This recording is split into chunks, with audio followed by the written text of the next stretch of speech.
Great. Okay, good. So we're in the eighth chapter of Sotah. We've learned that there are some people who who don't have to fight. They come to the edge of the battlefield, they're told to go home. There are other people who don't even go out to the battlefield. Someone who's got married in the last year, who's built a house in the last year, who's started harvesting his vineyard in the last year. So they don't even go out with the army. But then there's a third category. There's a category of people who are afraid. And this comes in the Pesukim. We're still in the beginning, we're still in Devarim. And the Mishnah is going to quote the Pesukim directly. Ve'asfu hashoterim ledaber el ha'am. Then the officers shall go on addressing the people.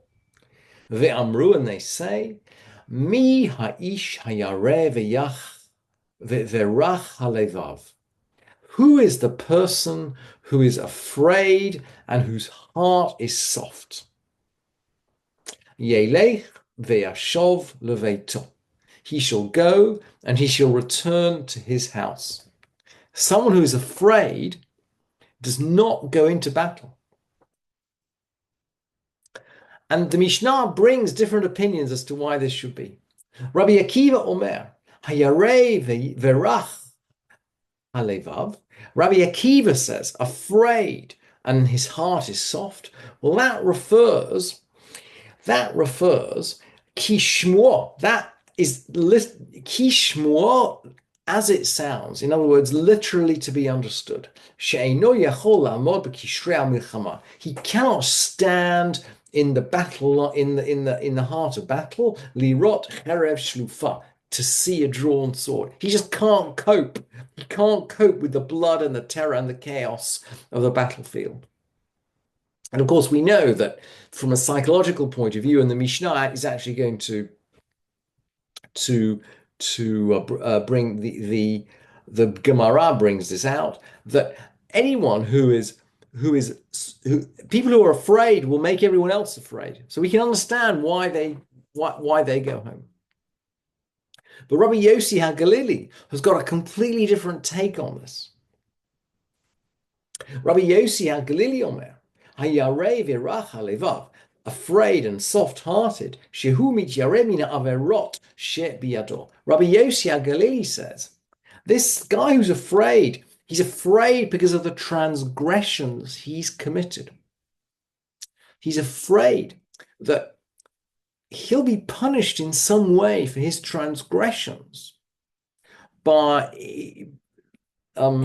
in this battle. In other words, he's not going to survive the battle because he knows he doesn't deserve to survive. There's some transgression he's committed which makes it dangerous for him to go into battle. And elsewhere, by the way, the Gemara talks about, dangerous situations. For a woman, it will be childbirth. For a man, it might be climbing up a ladder or stepping out into a boat. The Mishnah, the Gemara knows that there are certain situations which are dangerous, and people who maybe have committed transgressions might not be completely safe in those situations. So let's go on. He's afraid of the transgressions that he's committed.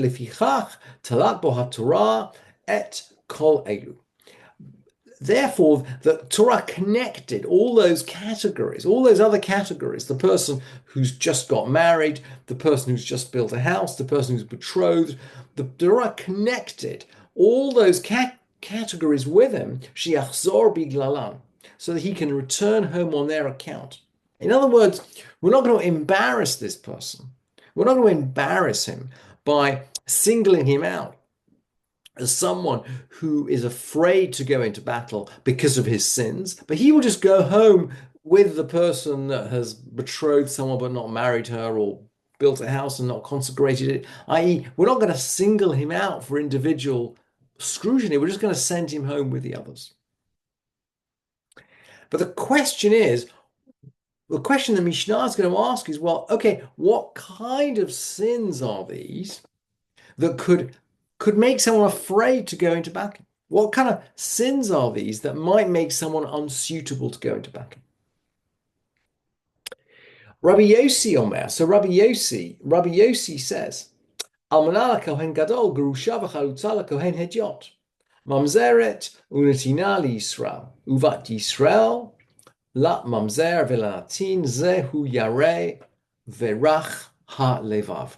Rabbi Yossi says, these are marital relationships. So a high priest who married a widow, it's forbidden. An ordinary priest who married a divorcee or chalutza. An Israelite who married a mamzer or natina. The daughter of an Israelite who married a mamzer or natin. Behold, this one is afraid and disheartened. And the Gemara at this point comes in and brings a completely different interpretation of Rabbi Yossi HaGlili. It mentions someone who chats an English expression, who speaks, who engages in conversation. Bein tefillah le tefillah, between putting his hand and his head to tefillin on. The hand tefillin and the head tefillin are part of the same mitzvah. And as a dispute as to whether we say one bracha or two over them, actually we do say two brachot, but they're one mitzvah. And we shouldn't converse, we shouldn't make an interruption between the hand and the head to fill in. And the Gemara here suggests that the person that chats, the person that converses, between putting on the hand and the head to fill in is someone who's unfit to go into battle. And it's a very puzzling statement. Perhaps it's a statement that even the tiniest sin makes your status dangerous in a battle. But perhaps there's something else going on here. The connection of the hand to the head. The hand, of course, represents action, and the head represents thought.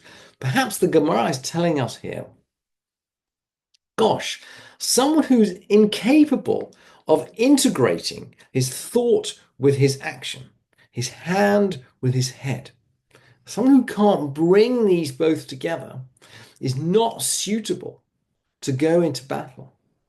Like, going into battle is a serious thing. It's not just about the fact that we may be killed, but it's about the fact that we may kill somebody else.